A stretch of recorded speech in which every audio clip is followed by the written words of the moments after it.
నమస్తే, నేను మీ నగేష్. తిరుమలలో అక్టోబర్ 4వ తేదీ నుంచి 12వ తేదీ వరకు శ్రీ వెంకటేశ్వర స్వామివారి బ్రహ్మోత్సవాల నిర్వహణకు ఏర్పాట్లు ప్రారంభమయ్యాయి. తిరుమల తిరుపతి దేవస్థానం ఇందుకు సంబంధించి భక్తులకు అవసరమైన సదుపాయాలు, ఏర్పాట్లు కల్పించడానికి కసరత్తు ప్రారంభించింది. ఈవో శ్యామలరావు, అదనపు ఈవో వెంకయ్య చౌదరి ఇందుకు సంబంధించిన ఏర్పాట్లను పరిశీలిస్తున్నారు.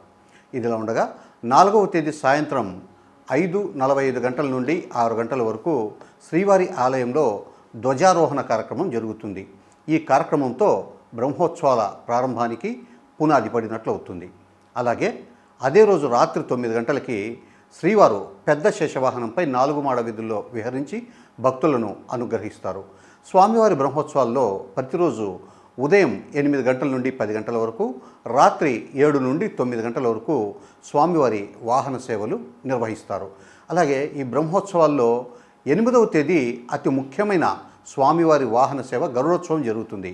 ఈ గరుడోత్సవం ఆ రోజు సాయంత్రం 6:30 గంటల నుండి రాత్రి 11:30 గంటల వరకు 4 మాడ వీధుల్లో నిర్వహిస్తారు.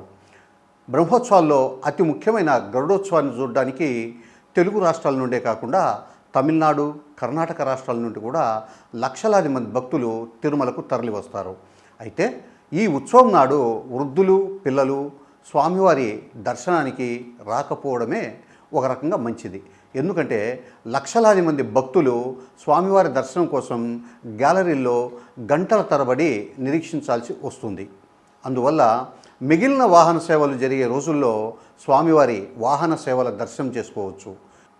గరుడోత్సవం కాకుండా మిగిలిన ఏ ఉత్సవాల రోజైనా కూడా భక్తులు చాలా ఆనందంగా, ప్రశాంతంగా స్వామివారిని ఉత్సవం వాహనం మీద కన్నులారా చూసే అవకాశం ఉంటుంది. అలాగే బ్రహ్మోత్సవాల ప్రారంభం సందర్భంగా ముఖ్యమంత్రి చంద్రబాబు నాయుడు స్వామివారికి రాష్ట్ర ప్రభుత్వం తరఫున పట్టు వస్త్రాలను సమర్పిస్తారు.